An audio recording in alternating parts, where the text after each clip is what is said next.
মানুষ মারা গেলে কবরে ঘুমাইবো। আপনিও বাদশা, আপনি দাউদ নবী একজন বাদশা, একজন আল্লাহর নবী।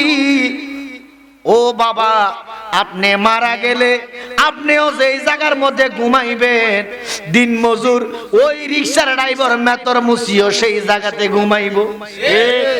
ঠিক না? ঠিক নেই? সুলাইমান নবী তার বাবারে বলতেছে, সুলাইমান নবীর নাম শুনছেন না? আল্লাহর একজন নবী, তৎকালীন সময় একজন বাদশা ছিলেন, যিনি বাদশাকে ধরে রাজদরবারে হাজির করেছিলেন। সুবহানাল্লাহ। আল্লাহর নবীদের সেই ক্ষমতা আসেনি, আছে। বাদশার সাথে কথা বলতে পারেনি। ওই সুলাইমান ছোট কালে শিশু বয়স, অল্প বয়স শিশু বয়স। সুলাইমান নবীর বাবা দাউদ নবী, দাউদ নবী চিন্তা করলেন আমার ইন্তেকালের পরে আমার বাচ্চারা, আমার সন্তানেরা রাজত্ব লইয়া মারামারি করব। আমি একজন বাদশা, আমি একজন নবী, ক্ষমতাধর বাদশা, একজন নবী। আমার 18 জন সন্তান, আমি মারা গেলে এক ভাই আরেক ভাইরে খুন করব, এক ভাই আরেক ভাইয়ের সাথে মারামারি করব, শুধু রাজত্ব নিয়া। না না না, এ হইতে পারে না। আমি মারা যাওয়ার আগে আমার সন্তানদেরকে দায়িত্বটা বুঝাইয়া দিতে হবে। বাপের যদি 4-5টা ছেলে হয়, এন্তেকালের আগে যদি জায়গা জমিন ভাগ কইরা না দিয়া যায়, এন্তেকালের পরে যদি 6 ভাই 7 ভাইও থাকে, যত ভাই বেশি হইব তত দ্বন্দ্ব বেশি, ভাগও বেশি। কথা কন ঠিক? শতকরা 98 জন ভাই ভাই মারামারি, জায়গা সম্পদ লইয়া। হয়তো শতকরা 2 জন ব্যক্তি যদি ভালো থাকে, ভাই ভাই সম্পর্ক। কথা কন ঠিক? আমার বাজান, ও আমার ভাইয়েরা, বন্ধুরা, গভীর মনোযোগ দেন। দাউদ নবী তার সন্তান সবাইরে ডাক দিলেন, হাজির করলেন। ডাক দিয়ে বলে, আমার বাবারা, সন্তানেরা, শোনো, আমি দাউদ নবী দুনিয়ার মধ্যে বেশি দিন বাঁচব না। দুনিয়ার মধ্যে আসা যায়, সিরিয়ালে আসা যায়, কিন্তু যাওয়ার জন্য সিরিয়াল লাগে না। বাবার আগে সন্তান চলিয়া যায়, নানার আগে নাতি চলিয়া যায়, দাদার আগে নাতি চলিয়া যায়, ঠিক? যাবার কোনো সিরিয়াল নাই। এখন এখানে তো অনেক লোক আছেন, 70-80 বছরের লোক নাই এখানে? আচ্ছা, আপনারা বলেন, আপনারা এখানে যারা আছেন মুরব্বী, আপনাকে এই বয়স তো অনেক ফোলা ফাইন্ডে কবর যাইতে দেখছেন, অনেক অনেক। কথা কন না কাউ, এতে বোঝা যায় ওই যে গাছের মধ্যে, যে পাতার মধ্যে হায়াত নাম লিখা আছে ঠিকানা সহকারে, যেই দিন ওই গাছের পাতা জড়িয়া যাইব, যেই দিন আল্লাহর হুকুম হইব, ওই দিন আপনার আমার। কথা কন কুল্লু নাফসিন যায়কাতুল মউত, সমস্ত প্রাণী একদিন মৃত্যুর স্বাদ গ্রহণ করবে। এই যে আজরাইল আমরা রূহ কবজ করে, কে করে? মা কথা কন, আজরাইল। আমার আল্লাহ ডাক দিয়ে কয়, আজরাইল বাহাদুরি করিস না, আমার বান্দা বান্দির রূহ তুমি কবজ করতেছ, তবে তোমার রূহ আবার কবজ করা হবে। ঠিক? সুবহানাল্লাহ কন না? ঠিক। আসমান জমি তুলার মতো পাড়ি দিবে। ইসরাফিল যখন সিংহের মধ্যে ফু দিবে, আসমান জমিন তুলার মতো উড়বে। আজরাইল, এবার তোমার রূহ কবজ করো। সবার রূহ কবজ করা শেষ, নাই নাই কিচ্ছু নাই। এবার আজরাইল বলবে, আল্লাহ আমার রূহ কবজ করবে কে? আল্লাহ বলে, আজরাইল তুমি এতদিন তোমার হাত দিয়ে মানুষের রূহ কবজ করছো, এবার তোমার হাত দিয়ে তোমার রূহ কবজ করো, দেখো না কত কষ্ট মরণটা। আল্লাহু আকবার কোন। আল্লাহু আকবার। কারণ আল্লাহ বলছে, কুল্লু নাফসিন যায়কাতুল মউত, সমস্ত প্রাণী মৃত্যুর স্বাদ গ্রহণ করতে হবে, কেউ বাদ যাবে না। দাউদ নবী ডাক দিয়া কয়, আমার কলিজার টুকরা সন্তানেরা শোনো,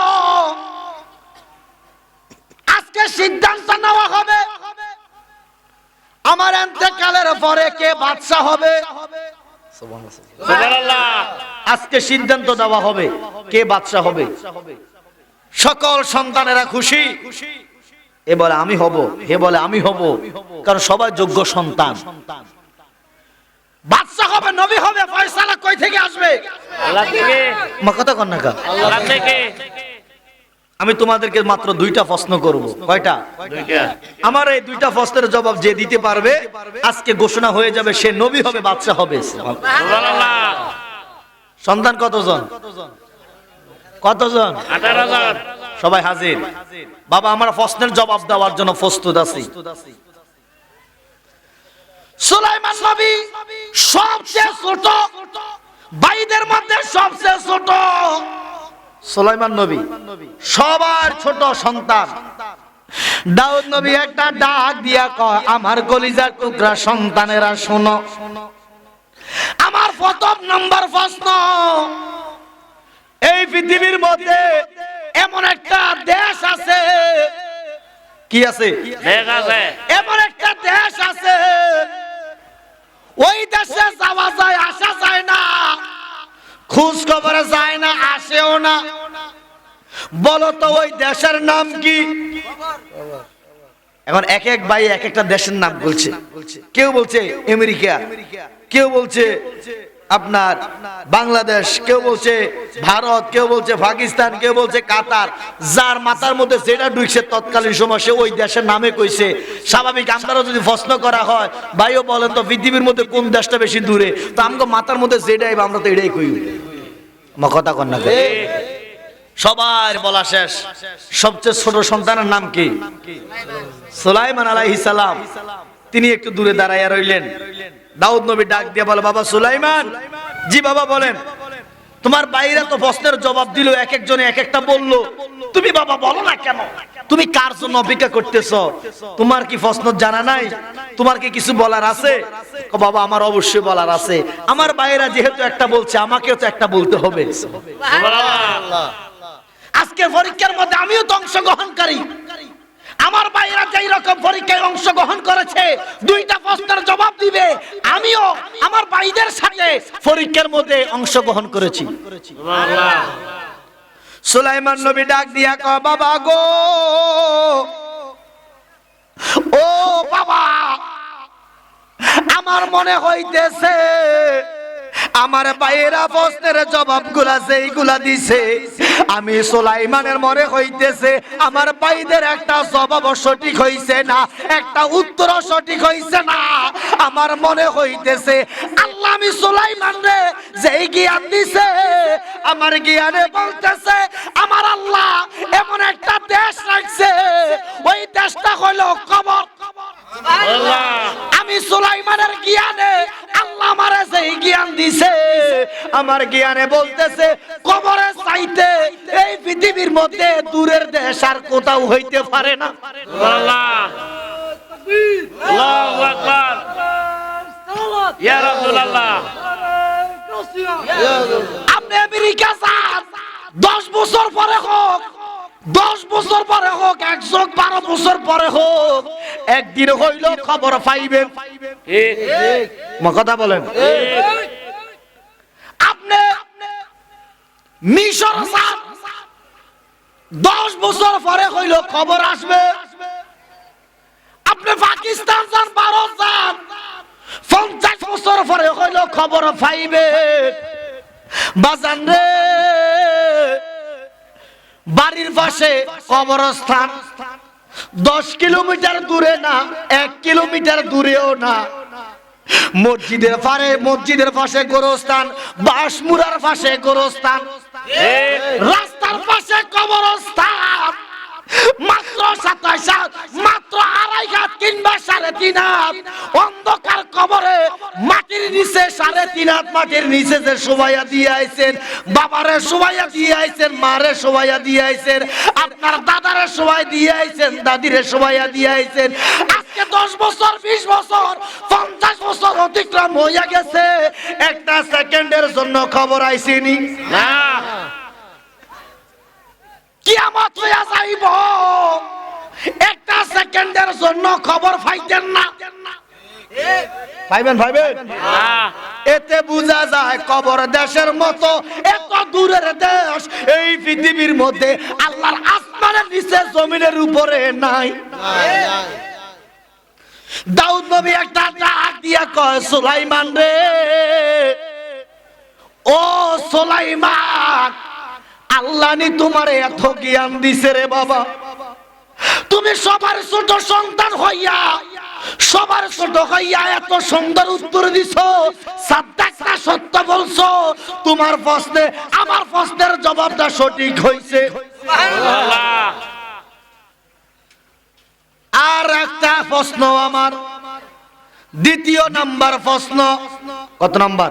দ্বিতীয় নাম্বার। আমরা কি বিরক্ত হইতেছেন? না, আমি কোনো বেশি সময় নিতাম না, আমি আবার চলে যাই। তুই এবার তো হামসে মাহফিল আয়োজন করার কথা না, দেশের পরিস্থিতিও ভালো না, মানে এবার বন্যাতে গেছে পরিস্থিতি কোনটা, মানে এবার বন্যা যে গেছে মানুষজন বাঁচিয়ে আছে, এটাই তো বেশি কথা কন না।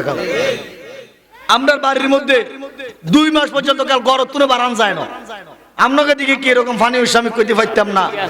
আমগো বাড়ি অন্য কোনো কথা কইতাম না, বাড়ির উঠানের মধ্যে, উঠান তো চিনেন, উঠানের মধ্যে কমর পরিমাণ পানি। হ্যাঁ, আল্লাহু আকবার, আল্লাহু আকবার।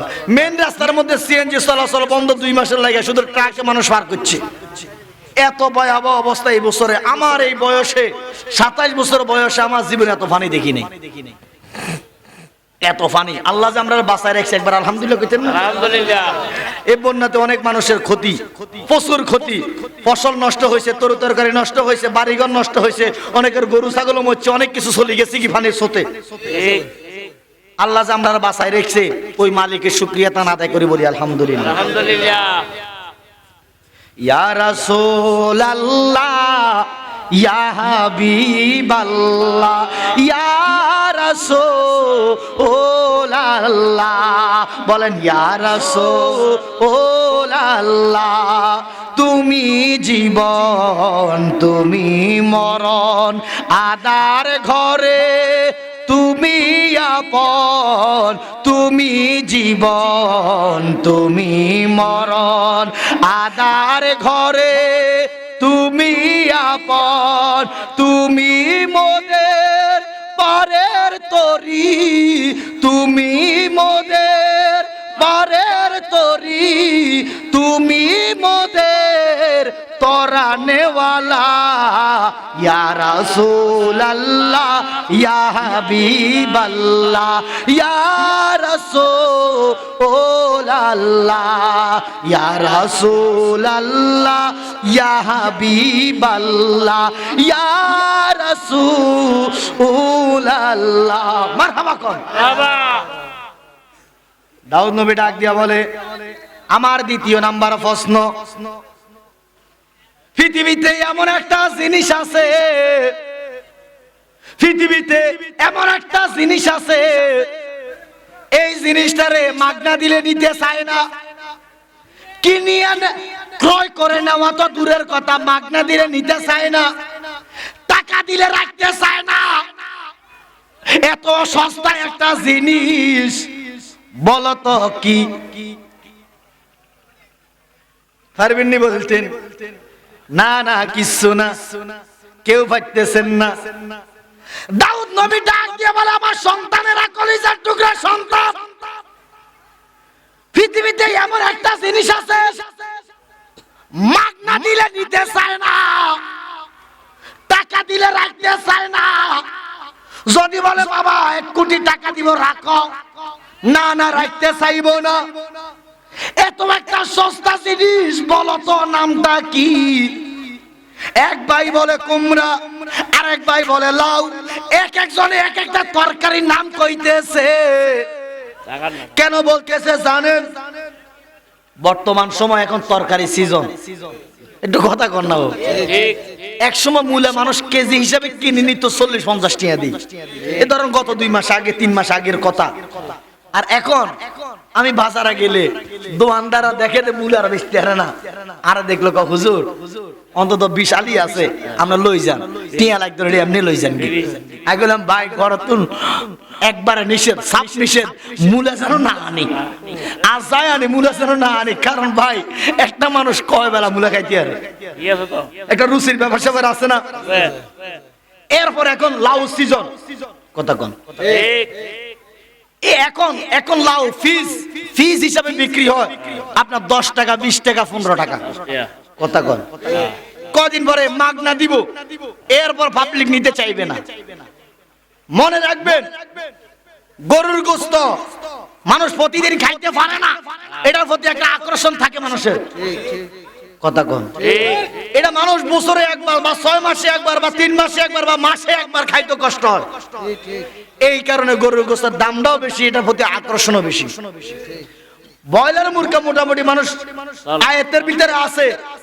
ব্রয়লার মুরগা 100, 150, 200, 250 টাকা হইলো খানসা, কিন্তু এটাও প্রতিদিন খাইতে মনে হয় না।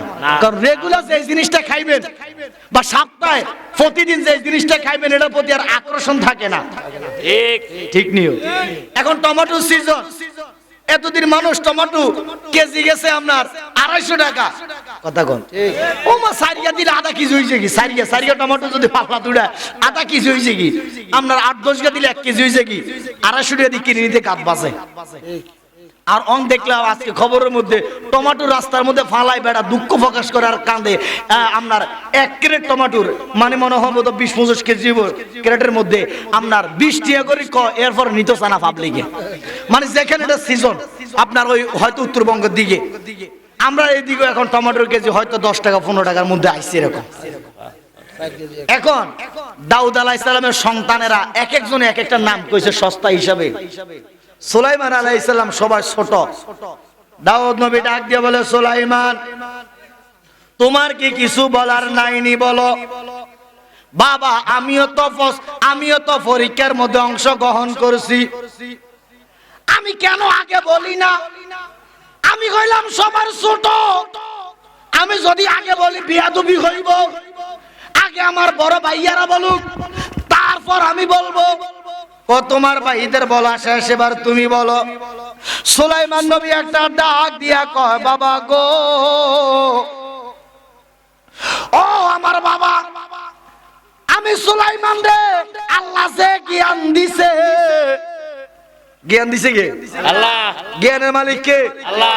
আল্লাহ জ্ঞান দিলে জিলাপির মতন ফ্যাঁসটারও আল্লাহ জ্ঞান দিলে খুলতে জানে পাবলিক। ওমা কথা কর না গাও, কিছু পাবলিক আছে হুইসে ঢুকে কুড়ালে বাড়ায়, আছে না? জ্ঞান দিছে কে? আল্লাহ। গরু ছাগল এটা দিছে না, একমাত্র মানুষকে আল্লাহ জ্ঞান দিছে। মনে রাখবেন ফামান ইয়ামাল মিসকালা যাররাতিন খায়রান ইয়ারা ওয়া মান ইয়ামাল মিসকালা যাররাতিন শাররান ইয়ারা। আল্লাহ আপনাকে জ্ঞান দিছে, কোন কাজে খরচ করছেন হাশর ময়দানে কিন্তু প্রতিটা জাররা জাররা করে হিসাব আল্লাহর দরবারে দিতে হবে। অতএব জ্ঞানটার ভালো কাজে খরচ করিয়েন, ভালো কাজে ব্যয় করিয়েন, আজে বাজে কাজে নষ্ট করিয়েন না, জীবনটা ধ্বংস করিয়েন না বাজান। কথা কোন বাজান, তোমরা চাটা রাখি দাও, এডিলে তো এত গুদাগুদি করবে, এডিলে তো ফারাফারি করিও না, আমার এমনি সময় নাই। আমি সরাসরি ডাইরেক্ট ওয়াজ চলিয়েছি মঞ্চের মধ্যে, না না কারোর কোনো চা টাদার লাগতো না, চা খাওয়ার লাগতো না। এবার আমার নিজের লোক চা খাওয়ার লাগতো না, চা থোক, আমি নিজে তো চা খাই না, আজ চা বন্ধ, আমি নিজেও চা খাই না। কারণ এনাও যদি একজন চা খায় আরো 10 জন চাই থাকবো, আমি তো ওয়াজ করতে মাঝে আমার মনোযোগটা নষ্ট হয়ে যাবে। হয়তো আমি ছোট্ট মাহফিল আলোচনা করতে মাইছি, কিন্তু আল্লাহর কসম এত ছোট্ট মাহফিল আলোচনা আমি করি না। মহব্বত ভালোবাসা। এবার আমার 1 বছর আগে এখানে থাকা অবস্থা দাওয়াত দিছি, এবং কি আমার বাইরের নাম জানি কিনা ভুলে গেছি, মাহবুব হক আমার ভাই আমার গত বছর দাওয়াতটা দিছে, এবং কি হুজুর প্রতি বছর আপনার দাওয়াত আলহামদুলিল্লাহ কইতেন না? আলহামদুলিল্লাহ। আর মানুষ টাকা দিয়ে সবকিছু পাওয়া যায় না, টাকা দিয়ে সবকিছু কিনা যায় না, টাকা দিয়ে আল্লাহ রাসূলকে কিনা যায় না, টাকা দিয়ে মাওলারে কিনা যায় না। কিছু জিনিস আছে ভালোবাসা, ভালোবাসার কাছে টাকা ফেল। বাবা প্লিজ তুমি কথা বলিও না, টাকার কাছে ভালোবাসা ফেল। অনেকে বলে টাকার বিনিময়ে ভালোবাসা আদায় করা যায়, ভালোবাসা পাওয়া যায়, এটা ভুল ধারণা। বহু শিল্পপতির ফলা আছে, বহুত কোটিপতির ফলা আছে, টাকা দিয়ে সবকিছু করতে পারে না। কথা কোন? এখন বাবা বিরক্তিতে আছেন না? সুলাইমান নবী ডাক দিয়ে কয় বাবা, আল্লাহ আমি সুলাইমানকে যে জ্ঞান দিছে, আমার জ্ঞানে বলতেছে পৃথিবীতে আমার ভাইরা যে জবাবগুলো দিয়েছে একটাও জবাব সঠিক হয় নাই, সবগুলো ভুল। আমি সুলাইমানকে আল্লাহ যে জ্ঞান দিয়েছে, আমার জ্ঞানে বলতেছে পৃথিবীতে সবচেয়ে সস্তা জিনিস হলো মানুষ মারা গেলে লাশ। এই লাশের মতো সস্তা জিনিস এই পৃথিবীতে কিছু নাই। কথা বলেন, কথা বলেন। মানুষ মারা গেলে যতক্ষণ পর্যন্ত মানুষের দেহের ভিতরে জীবন থাকে, প্রাণ থাকে, রুহু থাকে, ততক্ষণ পর্যন্ত মানুষ সালাম দিব, কথা বলবো, ইজ্জত সম্মান করব। মানুষ মারা গেলে সালাম দিত না, কথা বলতো না, তাড়াতাড়ি করিয়া ঘর থেকে বাহির করব, গোসল করাইবো, কাপড়ে কাপড় ভরাইবো, তাড়াতাড়ি করে কবর দেওয়ার জন্য প্রস্তুতি গ্রহণ করব। মানুষ মারা গেলে আর দাম থাকে না। মানুষ মারা গেলে দুনিয়ার সব কিছুর দাম আছে, মানুষ মারা গেলে সাইরানার দাম নাই, লাশের দাম নাই, কোটি টাকা দিলে কেউ ঘরে রাখবো না। যদি বাজার তোমারে 1 কোটি টাকা দিয়ে লাশটার পাহারা দাও, ঘরে রাখো, যত্ন করো, কেউ রাখবো না। ভিতরে একটা ভয় আছে। আর সাধারণত মানুষ একলা ঘুমাইলেও আটকা আটকা ছেপড়া খায়, আটকা ভয়ঙ্কর কিছু দেখলে তার হুঁশ জ্ঞান থাকে না। আর লাশ নিয়ে ঘুমান্ত দূরের কথা, কবরস্থানে ফাঁস দিয়ে গেলে মানুষ আতঙ্কের মধ্যে থাকে, কারণ যতই হোক সেখানে অনেক মানুষ ঘুমাইয়া রয়েছে, কবর একটা ভয় ভিতরে আসে। কথা বলেন। আর ভিতরে আসা মানে ইমানদারের লক্ষণ। সুবহানাল্লাহ, সুবহানাল্লাহ। মনে রাখবেন, আপনার ভিতরে ভোল্টেজ কেমন আছে, আপনার ভিতরে ব্যাটারিটা চার্জ আছে নাকি নাই, নিজে নিজে পরীক্ষা করতে পারবেন। হুজুর কিভাবে? যখনই কবর পাশ দিয়ে যাবেন, কবর পাশ দিয়ে যাওয়ার সাথে সাথে যদি আপনার ভিতরে ভয় কাজ করে, কি কাজ করে? ভয়। কথা বলেন। যদি ভিতরে ভয় কাজ করে, পরকালে কথা মনে হয়ে যায়, আল্লাহ এবং তার রাসূলের কথা স্মরণ হয়ে যায়, তাহলে বুঝতে হবে আপনার ঈমান এখনো মজবুত আছে। যদি আপনার সামনে কেউ আল্লাহ এবং তার রাসূলের গালি দেয়, কটূক্তি করে, ভিতরে যদি একটা চেতনা আসে, প্রতিবাদ করার একটা আগ্রহ জাগে, তাহলে বুঝতে হবে আপনার ঈমান এখনো মজবুত আছে। আর যদি আপনার সামনে আল্লাহ এবং তার রাসূলকে নিয়ে কটূক্তি করে, গালিগালাজ করে, পরকালের কথা স্মরণ হয় না, মরা মানুষকে দেখলো ভিতরে ভয় কাজ করে না, বুঝতে হবে আপনার ব্যাটারিটা বয়ে গেছে, ঈমানটা বড় দুর্বল হয়ে গেছে। কথা কি বুঝতে পারতেছেন? অনেক যুবক আছে জানাজার মধ্যে দাঁড়া হিয়ানো যাইয়া শয়তানি করে, মাসে না?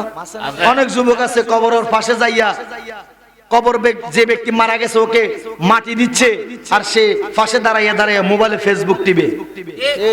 তার ভিতরে কি ভয় কাজ করছে? আল্লাহর কসম এটার ঈমান নাই, এটার ব্যাটারি দুর্বল হইয়া গেছে। কবরস্থানটা হলো পবিত্র জায়গা, সেখানে জুতা খুলে যেতে হয়, আদবের সহিত যেতে হয়, কারণ কবরস্থানের মধ্যে যদি বেঈমান হয়, একজন কি ইমানদার থাকে না? ওই একজন ইমানদারের কারণে বাকি কবরস্থানের দাম হয়ে যায়। একজন ইমানদারের কারণে বাকি মুর্দাররাও কবর শান্তি বা জোরগণ সুবহানাল্লাহ। সমাজে যদি একজন ভালো লোক থাকে, ওই ভালো লোকের কারণে পুরা সমাজ, পুরা গ্রামটা, পুরা এলাকার মধ্যে প্রশংসায় পাশে। যদি একজন ভালো লোক থাকে, কথা বলেন, আর সমাজে যদি খারাপ ব্যক্তি থাকে, ওই খারাপ ব্যক্তির কারণে পুরো সমাজ ধ্বংস হয়ে যায়, কালারিং হয়ে যায়। কথা বলেন ঠিক কিনা? আমার বাজান গভীর মনোযোগ। সুলাইমান নবী ডাক দিয়া কয়, বাবা, লাশের চাইতে পৃথিবীর মধ্যে সস্তা জিনিস আর কিছু নাই। মাগনা দিলে নিতে চায় না, টাকা দিলে রাখতে চায় না। সুবহানাল্লাহ। দাউদ নবী ডাক দিয়া কয়, সুলাইমান রে,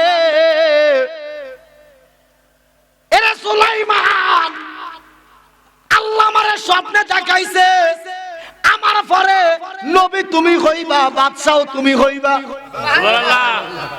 কিন্তু আমি আমার কথাটা যদি তোমার কাছে একা প্রকাশ করে দিই, বাকি সন্তানেরা বেজার হইয়া যাইব, হয়তো তারা মনে করবে আমার বাবা আমাদের উপরে জুলুম করেছে। এই কারণে আল্লাহর হুকুমটারে বাস্তবায়ন করার ছোট মানুষ, অল্প বয়স। ওনার বাবা দাউদ আলাইহিস সালাম একটা জাহাজ সাগর দিয়া যাইতেছে, ওই জাহাজের মধ্যে মাল ভর্তি, প্রচুর মাল, অর্থ সম্পদ, কোটি টাকার সম্পদ। একজন মহিলা রাস্তা দিয়া যাইতেছে, আটা মাথায় লইয়া, 1 কেজি আটা মাথায় লইয়া যাইতেছে। সুবহানাল্লাহ, কথা কি বুঝলেন? একটা বয়স্ক মহিলা মাথার মধ্যে আটা নিয়ে যাইতেছে। এখন সুলাইমান আলাইহিস সালাম বাড়ির পাশে গাছের নিচে বসে আছে, ছোট মানুষ। এখন তো হঠাৎ করে এত জোরে একটা বাতাস আইছে, বাতাস আইয়ে না মাঝে মধ্যে, ওই সাগরের মধ্যে একটা জাহাজ, মাল ভর্তি একটা জাহাজ যাইতেছে। হঠাৎ করে এমন জোরে একটা বাতাস আইছে, জাহাজের তলা ফাইটতে গেছে, ছিদ্র হইয়া গেছে, জাহাজের ভিতরে পানি ঢুকতেছে। ওই মাল ভর্তি জাহাজ যাইতেছে আর পানি ঢুকতেছে। যার মাল কোটি টাকার সম্পদ, লোকটা শিল্পপতি, জাহাজের মধ্যে আছে। লোকটা আমার আল্লাহরে ডাক দিয়া কম, মাবুদ সাগরের মাঝখানে আমি আটকা পড়ে গেছি, আমার জাহাজের মধ্যে পানি ঢুকতেছে। পানি যদি ঢুকতে থাকে অল্প কিছু করে মধ্যে জাহাজ ডুবিয়া যাইব, আমিও মারা যাইব। ও খোদা, তুমি চাইলে সাগরের মাঝখান থেকে বাঁচাইতে পারো। সুবহানাল্লাহ, পারেনিও, পারে না, পারে না, পারেনিও। ডাক্তাররা বলছে আপনার বাবা বাঁচবো না, ডাক্তাররা বলছে আপনার মা বেশি দিন বাঁচবে না, সর্বোচ্চ 1 সপ্তাহ। বাজান রে, ডাক্তারকে বাড়ির মধ্যে লইয়া যান, যা খাইতে চায় খাবার। ফুলা চিন্তা করলো মা তো বাঁচবো না, বাবা তো বাঁচবো না, ইচ্ছা মতো খাবাই, টুটি রাখে নাই খেদ মতে। কিন্তু 1 মাস পার হইয়া গেল, বাঁচবো কয়দিন কইছে? কয় সপ্তাহ? 1 মাস পার হইয়া গেল, মরে নাই। 2 মাস পার হইয়া গেল, মরে নাই। 1 বছর পার হইয়া গেল, মরে নাই। 2 বছর পার হইয়া গেল, মরে নাই। এমনও মা বাবা ডাক্তার কইছে মরা যাইব, আল্লাহ কয় না না, মরতো না, হয়া শেষ হয় নাই, হয়া যেহেতু শেষ হয় নাই, মরে নাই, হয়তো 10 বছর 20 বছর পরেও মরিব। কথা কোন? যেখানে ডাক্তারের চিকিৎসা শেষ, সেখানে আমার আল্লাহ মাত্র শুরু। সুবহানাল্লাহ কইতেন না? সুবহানাল্লাহ। আল্লাহ, ও গো আল্লাহ, ক্ষমা করে দাও, মাফ করে দাও, বলেন ক্ষমা করে। এখন ওই লঞ্চের তলা ফাইটতে গেছে, পানি ঢুকতেছে। লোকটা বাঁচার জন্য আল্লাহ দরবারে ফরিয়াদ করলেন, মাবুদ আজকে যদি তুমি আমার বাঁচাও, আমি আমার মাল ভর্তি জাহাজের মধ্যে যত মাল আছে সমস্ত মাল তোমার নামে দান কইরা দিমু। সুবহানাল্লাহ। আরে জায়গা সম্পদ টাকা পয়সা দিয়া লাভ হইব কি? জীবনটা যদি না বাঁচে, এই জীবনটা বাঁচানোর জন্য মানুষ কতই না লাখ টাকা কোটি টাকা খরচ করে শুধু দুনিয়াতে কিছুদিন থাকার জন্য। কথা কোন? ঠিক আছে। লোকটাই আমার আল্লাহর কাছে ফরিয়াদ করলেন, আমার আল্লাহ ডাক দিয়া কও, বাতাস রে দেরি কইরো না, তাড়াতাড়ি করিয়া যাও। ওই নদীর মধ্যে, সাগরের মধ্যে যে লঞ্চটা ডুবিয়া যাইতেছে, তলা ফাইটতে গেছে, তুমি বাতাস যাও, ওই লঞ্চের মধ্যে কিছু দিয়া বরাট করিয়া দাও। আল্লাহ হুকুম দিলেন বাতাস রে, যাও তুমি সাগরের মধ্যে চলিয়া যাও। বাতাস চলিয়া গেল, বাতাসে একটা জোরে একটা আওয়াজ দিয়া চতুর্পাশ দিয়া গোলাইয়া দেখতেছে একজন মহিলা, বয়স্ক মহিলার মাথার মধ্যে কিছু আটা দেখা যায়, অল্প কিছু আটা। বাতাসটা এমন জোরে আইছে রে, ওই মহিলার আটাটারে লইয়া বাতাস একটা দৌড় দিয়া সাগরের মধ্যে চলিয়া গেছে। ওই লঞ্চের মধ্যে আটা লাগাইয়া দিছে। হুকুমকার আল্লাহ, আল্লাহ হুকুম করছে বাতাসে যাও, চলিয়া যাও তুমি সাগরের মধ্যে। বাতাসে আটাটারে মহিলা আটা লইয়া লঞ্চের মধ্যে লাগাইয়া দিছে, লেপা দিছে। লঞ্চটা বাঁচতে বাঁচতে কিনারায় চলিয়া আইছে। এখন মালগুলা নিয়ত করছে আল্লাহর নামে, আল্লাহর রাস্তায় দান করব। এখন দিতেই বনি, এখন মহিলা কাঁদতে কাঁদতে ওই রাজ দরবারের সামনে দিয়া কাঁদতে কাঁদতে যাইতেছে, চোখের পানি ফালাইয়া। মহিলার ঘরের মধ্যে ছোট ছোট বাচ্চা আছে, বাচ্চারা খানা খায় নাই, ঘরে খাবার নাই। বাচ্চাদেরকে খাওয়ানোর জন্য আটা ক্রয় করিয়া নিতেছে। এখন নিব কি, ঘরে যাইব কেমনে, শরম লাগতেছে। ছোট বাচ্চাদেরকে কি কইব, কাঁদতে কাঁদতে যাইতেছে। তো সুলাইমান নবী দেখতেছে একটা বয়স্ক মহিলা একটা গাছের নিচে বসে বসে কান্দে। সুবহানাল্লাহ, আস্তে কোন না, সুবহানাল্লাহ। অল্প বয়স, ছোট, এখনো বয়স বেশি হয় নাই। তো সুলাইমান নবী চিন্তা করলেন, আমি যদি এই মহিলারে কিছু কই গো, মা বা দাদি আপনি কাঁদেন কি লাগে, আমি ছোট মানুষ তো আমার হয়তো টিটকারি করতে পারে, বাবা তোমার কাছে কিতা কমু কও। স্বাভাবিক বয়স্ক মানুষের কাছে একটা ছোট বাচ্চা যদি আপনি কিল্লে কাঁদেন, দুধদার করে তারাই দিব। তো সুলাইমান নবী কি করলো, কৌশল খাইটা হেকমতে সামনে যায়, মা ও মা কেমন আছেন, আপনার কি কোনো সন্তান নাইনি, আপনার কি কোনো সন্তান মারা গেছেনি, হয়তো আপনার কোনো সন্তান মারা গেছে, হয়তো দুনিয়া থেকে আপনার কেউ বিদায় নিয়ে নিছে, এই জন্য হয়তো কান্দেন। কৌশল খাটাইয়া প্রশ্ন, যেন মহিলা যেন উত্তরটাও দিতে পারে, রাগান্বিত যেন না হয়।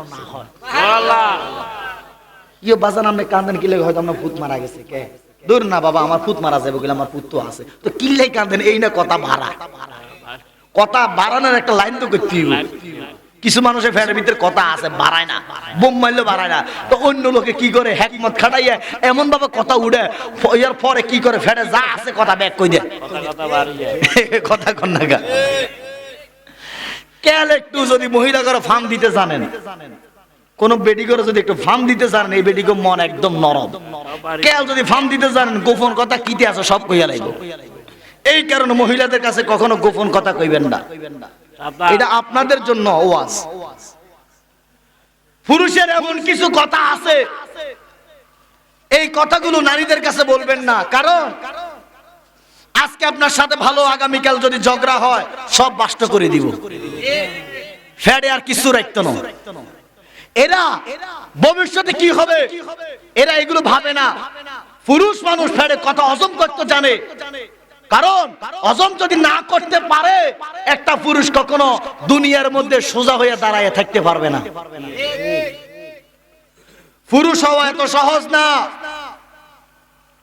পুরুষ মানুষ কষ্ট হজম করতে জানে। পুরুষ মানুষ মাথার ঘাম পায়ে ফালাইয়া টাকা রুজি করে। পুরুষ মানুষ কলিজাটারে ফুরাইয়া ছাই করতে জানে।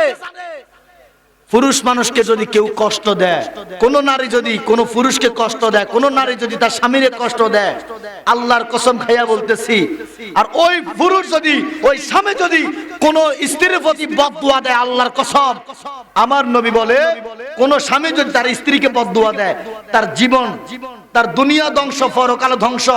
আর কোন স্বামী যদি তার স্ত্রীর জন্য দোয়া করে, আল্লাহর কসম, সে দুনিয়া তো শান্তি পাবে, পরকালও শান্তি পাবে। সুবহানাল্লাহ। আমার মা বোনদেরকে বলবো, মা খবরদার, সাবধান, পুরুষ মানুষকে কষ্ট দিবেন না, স্বামীকে কষ্ট দিবেন না। কারণ আপনি অল্পতে ভেঙে যান, ভেঙে পড়েন, এরা অল্পতে ভেঙে পড়ে না। যেই দিন পুরুষের চোখে পানি আসবে, কোন পুরুষ মানুষের চোখে যেই দিন পানি আসবে, মনে রাখবেন এই পানি তার বহুত কষ্টের পরে এই পানি আসছে চোখে। কথা বলেন, কথা বলেন। আপনি আজকে আপনার বিবিরি কিছু বলে দেখেন, হালকা পাতলা একটু ওয়াশ দিয়া দেখেন না, একটু পরে কান্দি দিব, একটু পরে বিলাপ শুরু করে দিব। কিন্তু আপনাকে যে এত কষ্ট দিয়েছে, আপনি তো একদিনও কাঁদেন নাই, হাসি মুখে কথা বলেছেন। এটাই হলো পুরুষ। সুবহানাল্লাহ। সুবহানাল্লাহ। পুরুষ মানুষকে আল্লাহ ধৈর্য দিয়েছে বেশি, এরা ধৈর্য ধরতে জানে। আমার বাজান বিরক্ত হইতেছেন আপনারা? না। এখন সুলাইমান নবী ডাক দিয়া কম্মা কান্দেন কেন? বয়স্ক মহিলা ডাক দিয়া কয় বাবা রে কি কইব তোমার কাছে। মহিলা জানে না এই যে একজন নবী এবং বাদশা ছেলে। তৎকালীন সময় রাজ্যের বাদশার ছেলে মানে দাউদ আলাইহিস সালামের ছেলে। মহিলা চিনে না, জানে না। বাবা তোমার কাছে আমি কি বলবো? বলা কি আছে তোমাকে বলবো? তুমি ছোট্ট মানুষ, আমার বিষয়টা তুমি সমাধান করতে পারবে না, সলভ করতে পারবে না, আমি কিভাবে বলবো তোমার কাছে? কর না, তারপরে একটু বলি দেখেন না, আমি হয়তো আপনার ছেলের মতো, নাতির মতো। কারণ যদি আমি আপনার ছেলে হইতাম, নাতি হইতাম, আপনি কি আমার কাছে কইতেন না? হ্যাঁ অবশ্যই কইতাম। তাহলে আমি আপনার ছেলে, বলেন সুবহানাল্লাহ।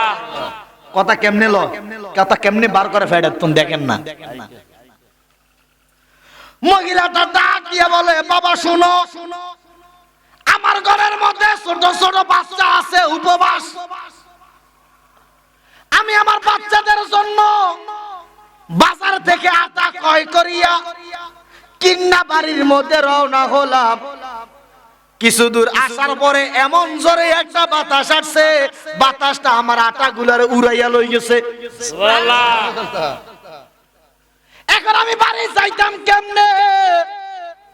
বাচ্চারা খাইব কি, আমি খাইতাম কি? তুমি কান্দেন কি লাইয়ানো বই, এনো বই কানলে কোনো লাভ হবে না। আমি কিতাম কারণে বাদশার কাছে যান। কার কাছে? বাদশার কাছে। মানে ওনার বাবার কাছে যাইতো, এটা কোনো কয় না। আমরা বাদশার কাছে যান। এবারে না রাজা, রাজা এবারে না রাজ্যের বাদশা, কান্না কাটি করে লাভ নাই। যান যান চলিয়া যান, বাদশার কাছে যান, যাইয়া বাদশার কাছে বিচারা দেন। কয় কার নামে বিচার দিতাম? কয় বাতাসের নামে বিচারা দেন। সুবহানাল্লাহ। ওয়ো বাতাসের নামে বিচার দিত। আচ্ছা বাতাসের বিচার এই পৃথিবীতে কেউ করতে পারবো না। তো মহিলা ডাক দিয়া কয় বাবা তুমি আমার পুত্রের মতন, তুমি কি পাগল হইছো না বেদিস হইছো? বাতাসের বিচার কেমনে করব? কয় তিনি তো একজন নবী, একজন বাদশা, তো উনি যদি বাতাসের বিচার যদি না করতে পারে, উনি বাদশা কিল্লে হইছে। আল্লাহু আকবার। আর জোরে কোন সুবহানাল্লাহ। তিনি না নবী, তো নবীরা তো বাতাসের লোক কথা কইতে পারে। আপনি বিচার দেন যাই, আপনি যাইয়া দেখেন না। মহিলা রাজদরবারের মধ্যে ঢুকবো, সৈন্যরা আটকাইয়া দিছে, সেনাপতি ঢুকতে চায় না, বাদশার হুকুম নাই। মহিলা যখন চিল্লা চিল্লি আরম্ভ করছে, সুলাইমান আলাইহিস সালামের বাবা দাউদ আলাইহিস সালাম বাদশা। দাউদ আলাইহিস সালাম ডাক দিয়া বলে সেনাপতি কি হইছে বলো। কেডা বাইরে চিল্লা চিল্লি করে, আওয়াজ করে? সেনাপতি ডাক দিয়া কয় হুজুর বয়স্ক একজন মহিলা হাজির হইছে। কয় কেন? কয় মহিলা বিচার চায়। কয় কি বিচার? কয় মহিলা বলতেছে বাতাস নাকি মহিলার আটা লইয়া গেছে, বাতাসের বিচারে চাইতেছে। সুবহানাল্লাহ। দাউদ আলাইহিস সালাম কয় ও সেনাপতি জীবনে কত বিচার করলাম, বাতাসের বিচার তো আমার জীবনে করিন, আর বাতাসের বিচার করা কি সম্ভব নেই। সুবহানাল্লাহ। অন মহিলা কি কয়? মহিলার আটা দিত, যাও আধা বস্তা আটা দি দাও, আধা বস্তা। একটা বস্তার মধ্যে যদি 40 কেজি আড়ে, যাও এটা 20 কেজি দিয়ে দাও। সুবহানাল্লাহ। মহিলার আটা গেছে ধরুন 1 কেজি। রাজ দরবার বিচার লাই আইছে, পাই গেছে কত কেজি? 20 কেজি। মহিলার 20 কেজি আটা দিছে, আর মহিলা তো খুশি গেছি, মা গো আর পোলা তো একটা কামের কাম করছে রে, 1 কেজি গেছে 20 কেজি আইছে। অন মহিলা লইব কেন? মাথার মধ্যে তো লই যাইতে না, এটা চেঁচাই চেঁচাই নিতে আছে। রাজ দরবার থেকে অল্প একটু কিছু দূর হাঁটার পরে দিয়া সুলাইমান আলাইহিস সালাম ক মা কিতা কইছে বাতাসের বিচার করছি না কন না আমি গেছি বাতাসের বিচার চাইছি বাবা তুমি তো বিশাল বড় উপকার করছো তোমার ঋণ পরিশোধ করতে পারবো না এই মুহূর্তে আমার বাচ্চা 20 কেজি আটা দিছে সুবহানাল্লাহ ধুর মহিলা ধুর মা আমরা সেটা কিটা কইলেন আমরা এত লুবি কি লাগি আমি আমরা তো আড়ালাই ফাড়াই না আপনি বিচার না চাইবেন বিচার করতে বলছে বাতাসের বিচার সুবহানাল্লাহ আমি কিতে মন আবার কবেন আমার আড়াল একজন আমি বাতাসের বিচার চাই একজনে মার্ডার কেসের আসামি যেটার মার্ডার করছে পরিবারের কাছে 10 লাখ টাকা দিয়ে দিও আমি টাকা দিয়ে কিনতাম আগে আমার বাপের বিচার চাই আমার বাপের হত্যা করছো হত্যার বদলি তোরে আদালতের মধ্যে ফাঁসির মধ্যে ঝুলাবে এটাই আমার সবচেয়ে পাওয়া কথা কর না টিয়া দিকে তুই আমি বিচার চাইতাম আইছি টিয়া দিকে আর বাপের ভাবা যাইব নি এটার দ্বারা হয়তো আরো 10টা লোক শিক্ষা গ্রহণ করতে পারবো এই কারণে তো দেশে আইন আদালত বিচার আছে সমাজও বিচার আছে কথা বলেন এখন মহিলা আবার আড়ার বস্তাটা চেঁচাই গেছে বিচার চাই বিচার করো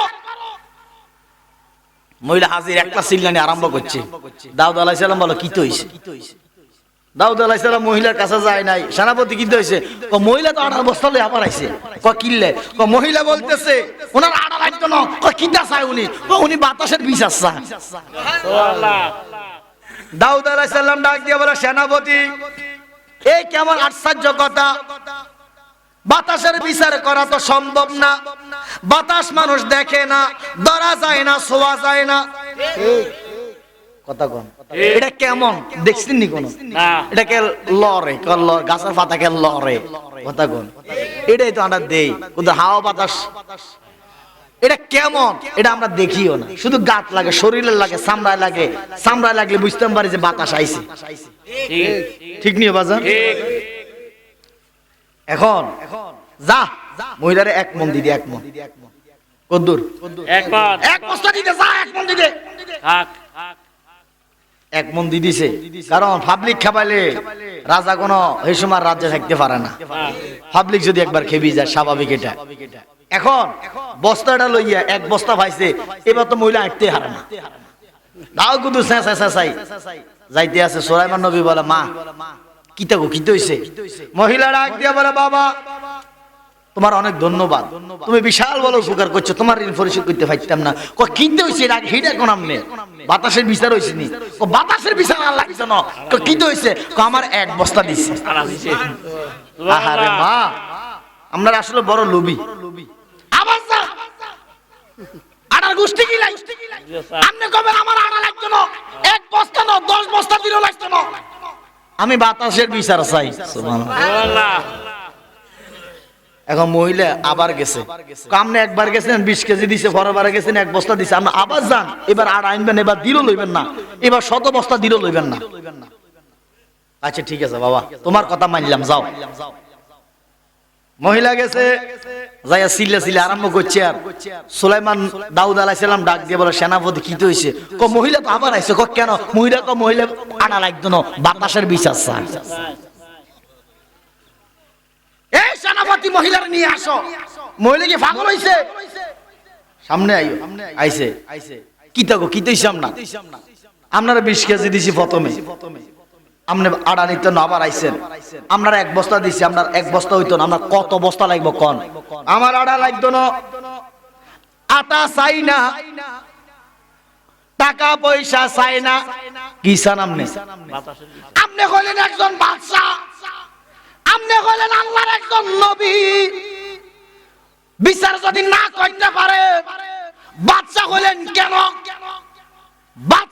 কেন নবী হইলেন কেন বিচার যদি না করতে পারেন কারণ নবীর আয়াতের ভিতরে সবকিছু থাকে ঠিক নিও বিচার করেন বাতাসের বিচার করেন দাউদ আলাইহিস সালাম ডাক দিয়া কও ও মা কি বলতেছেন আপনি বাতাসের বিচার করা সম্ভব না কিয়ামত হইয়া গেল সম্ভব না। বাতাস মানুষ দেখে না, ধরা যায় না, ছোঁয়া যায় না। বাতাসের বিচার কেমনে করব? দুনিয়ার সব কিছুর বিচার করা যায়, বাতাসের বিচার কেমনে করব? আমি এত কথা বুঝি না, কেমনে করবে এটা আপনার বিষয়। আমি বাতাসের বিচার চাই। বাতাস কিলে আমার মাথা তো আড়াল হয়ে গেছে। সুবহানাল্লাহ।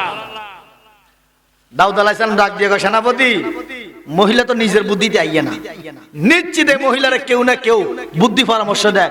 যাও রাজ দরবারে বাইরে যাইয়া দেখো এই মহিলারে কেডা পাড়া, বয়স্ক মহিলা, এই মহিলার এত কষ্ট দেয় কেডা দিতেছে, বাইরে যাইয়া তদারকি করো, তারা ধরে নিয়ে আসো। সুবহানাল্লাহ। সেনাপতি বাহিরে গেল, যাইয়া খুঁজা খুঁজা তল্লাশি করিয়া দেখে এই বুদ্ধি আর কেউ দেয় না। দুনিয়ার সাধারণ কোন ছেলে বুদ্ধি দেয় না, এই বুদ্ধি পরামর্শ দিতেছে বাদশা নবী, যিনি দাউদ আলাইহিস সালামের সন্তান, সুলাইমান আলাইহিস সালাম আল্লাহর নবী, ছোট মানুষ তিনি না এই মহিলারা ফাটাইতেছে। সুলাইমান আলাইহিস সালাম ডাক দিব, সুলাইমান আপনার বাবা, হুজুর আপনার বাবা ডাকতেছে, চলেন। কেন কেন ডাকতেছে জানি না, এই মুহূর্তে আপনারা হাজির হওয়ার জন্য আদেশ করছে। সুলাইমান নবী রাজ দরবারে হাজির। ছোট মানুষ, বাবা আপনি আমারে ডাকছিলেন? বাবা তোমারে ডাকছিলাম। কেন ডাকছিস জানো নি? কেন ডাকছেন? তুমি কেন বারে বারে এই মহিলারে ফাটাইতেছো? উনি একজন বয়স্ক মহিলা, বারে বারে কি লেগে ফাটাও তুমি? বয়স্ক মানুষ, 18 বস্তা লোক আইতে পারে যাইতে পারে, আর তুমি বারে বারে ফাটাইতেছো বাতাসের বিচার করার জন্য। এটা কি সম্ভব নি বাতাসের বিচার করা? সুলাইমান আলাইহিস সালাম ডাক দিয়া কয়, বাবা আপনি বাতাসের বিচার না করতে পারলে আপনি বাদশা হইছেন কিল্লাই? আপনি আল্লাহর নবী, আল্লাহ না আপনার নবী বানাইছে, তো নবীর আয়াতের ভিতরে তো সবকিছু থাকে, বাতাসও নবীর আয়াতের ভিতরে, এটা তো বাহিরে না। বাতাসের বিচার করেন? কয় না সুলাইমান তুমি কি বলো, বাতাসের বিচার কেমনি করবো? আমার জীবন আমি বাতাসের বিচার করি নাই, আমার দ্বারা তো সম্ভব না। তাহলে আমি বিচার করব। সুলাইমান নবী ডাক দিয়ে বলে, আমি বাতাসের বিচার করব। এটা কোন সুলাইমান, কোন নবী? সাধারণ কোন নবী না, যিনি আকাশের মধ্যে তক্তার মধ্যে বসে উঠতেন শুধু। সুবহানাল্লাহ। এই সুলাইমান আলাইহিস সালাম তক্তের মধ্যে উঠতেন, উড়ে পুরা পৃথিবীটা উনি ঘুরে ঘুরে দেখতেন। পিঁপড়ার রাজারা, পিঁপড়া যখন হাঁটে দেখবেন, পিঁপড়া যখন হাঁটে এটা এলোমেলো হয়ে হাঁটে না, এটা সিরিয়াল ধরে হাঁটে, লাইন ধরে হাঁটে। কেন জানেন? এরা দুনিয়ার মানুষকে সতর্ক করে, আমরা তোমাদের পায়ের নিচে আছি, আমাদেরকে মারিও না। কারণ একটা পিঁপড়া যদি হাঁটে আলাদা আলাদা, আমাদের চোখে পড়বে না। এই কারণে এরা এমন ভাবে দল বেঁধে হাঁটে যাতে করে আমরা দেখি এদেরকে। মনে রাখবেন, কখনো পিঁপড়াকে এভাবে ফিসে মারবেন না। যদি মারেন আল্লাহর দরবারে জবাব দিতে হবে। এই একটা পিঁপড়ার ভিতরে যে রুহুটো আছে, যে জীবনটা আছে, আপনি আমি কিয়ামত পর্যন্ত চেষ্টা করলে এই পিঁপড়াকে মেরে আবার জিন্দা করতে পারবো না। কথা কন। তাহলে মারলেন কেন? এটাকে হত্যা করলেন কেন? এটা কি আপনার ক্ষতি করছে? কোনো ক্ষতি করে নাই, সে তার পথে যাচ্ছে, যাক চলে যাক। কথা কি বুঝতে পারতেছেন? এখন সুলাইমান আলাইহিস সালাম তক্তের মধ্যে উড়ে যাচ্ছেন, পিঁপড়ার রাজা জমিন থেকে নজর করে দেখে সুলাইমান আলাইহিস সালাম যাইতেছে। মা গো, এই পিঁপড়া দলেরা তাড়াতাড়ি গর্তে ঢুকো। কেন? কয় সুলাইমান আলাইহিস সালাম আল্লাহর নবী তক্ত নিয়ে আসতেছেন, ওনার তক্তাটা যদি এই জমিনের মধ্যে পড়ে, আমরার উপরে পড়ে, আমরা তো মাটির সাথে মিশে যাব, আমরা কেউ আর বাঁচবো না, তাড়াতাড়ি গর্তের মধ্যে ঢুকে যাও। সুবহানাল্লাহ। এখন সুলাইমান আলাইহিস সালাম ডাক দিয়ে বলে, বাবা আপনি যেহেতু বাতাসের বিচার করতে পারবেন না, আমি সুলাইমান এই মুহূর্তে বাতাসটা হাজির করব আর বাতাসের বিচার করব। সুলাইমান আলাইহিস সালাম চক্ষু বন্ধ করিয়া আমার আল্লাহরে ডাক দিলেন, মাবুদ তোমার বন্ধু সুলাইমান তোমার কাছে অনুরোধ করতেছে, তোমার কাছে দরখাস্ত করতেছে, তুমি খোদা এই মুহূর্তে বাতাসে রাজ দরবারে হাজির করো। আমি বাতাসের সাথে কথা বলতে চাই, তুমি খোদা বাতাসে হাজির করো। আমার আল্লাহ ডাক দিয়া কো, বাতাসে তাড়াতাড়ি করে সুলাইমান আলাইহিস সালামের সামনে আমার বন্ধু সুলাইমান অপরাধটা কি? মহিলা কি তোমার কোনো ক্ষতি করছেনি? কয় না। মহিলা যদি তোমার কোনো ক্ষতি যদি না কইরা থাকে, বাতাসে তোর কাছে জানতাম চাই, মহিলা তোমার কোনো ক্ষতি করে নাই, মহিলা কোনো অপরাধ করে নাই, কোনো দোষ করে নাই, তাহলে এই মহিলার মাথার আটাগুলা তুমি কেন নিয়ে গেছো? কারণ আছে না? জানো বাতাসে একটা ডাক দিয়া কয়, সুলাইমান আমি তো কোনো নি নাই। কথা হলে নিছে কেডা? কয় আমি তো নিতে চাই নাই, আমার আল্লাহ আমারে হুকুম করছে নেওয়ার জন্য। এই কারণে মহিলার মাথার মধ্যে যে আটা ছিল, আটাগুলারে নিয়া ওই সাগরের মধ্যে লঞ্চটা ডুবিয়া যাইতেছে। মাল বোঝাই লঞ্চ, মালের লঞ্চ ডুবিয়া যাইতেছে। ওই মালিকে আল্লাহর কাছে ফরিয়াদ করছে, আল্লাহ যদি তারে বাঁচায় সমস্ত মালগুলা আল্লাহর নামে দান করে দিব। আল্লাহ আমারে হুকুম করছে, এই কারণে মহিলার মাথার আটাগুলার লইয়া লঞ্চের মধ্যে দেওয়ার কারণে লঞ্চটা ভাসতে ভাসতে কিনারে আসছে। এই কারণে আমি বাতাসে আটাগুলার লইয়া গেছি।